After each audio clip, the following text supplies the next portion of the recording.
This is the Sahara Desert. It is a giant, useless sandbox.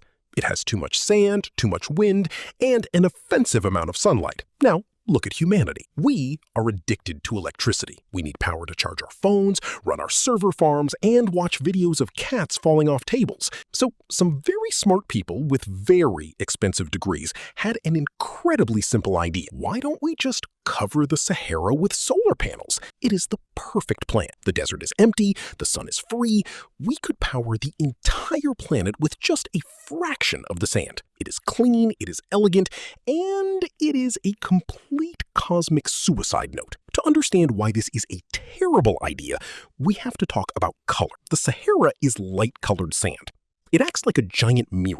It reflects a massive amount of solar energy right back into deep space. This is a good thing. It keeps the planet from turning into a giant baked potato. But solar panels are not light-colored. They are dark, glossy, and black. They are designed to absorb light. If you cover a desert the size of the United States with dark solar panels, you are no longer reflecting sunlight. You are trapping it. You have basically paved the desert with black asphalt. It is like wearing a thick black turtleneck to a summer beach party. The Sahara becomes a massive, roaring thermal engine. The ground gets incredibly hot.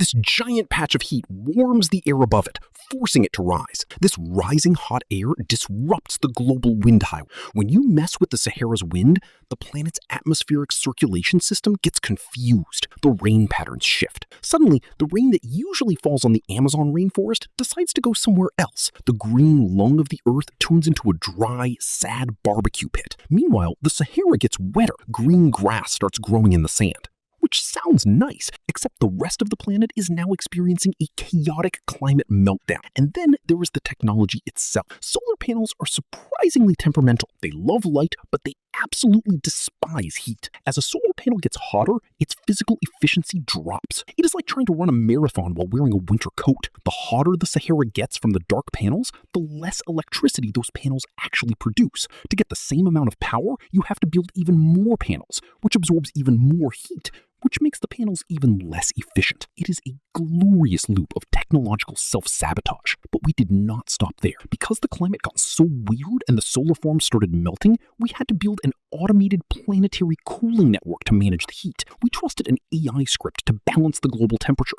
which eventually decided that the easiest way to cool the Earth was to simply block the source of the heat entirely. So now you sit in your air-conditioned room, powered by a melting desert, watching the global weather forecast turn into a chaotic static screen. We wanted to harness the power of a star, but we forgot that the Earth is a delicate clock, not a giant battery.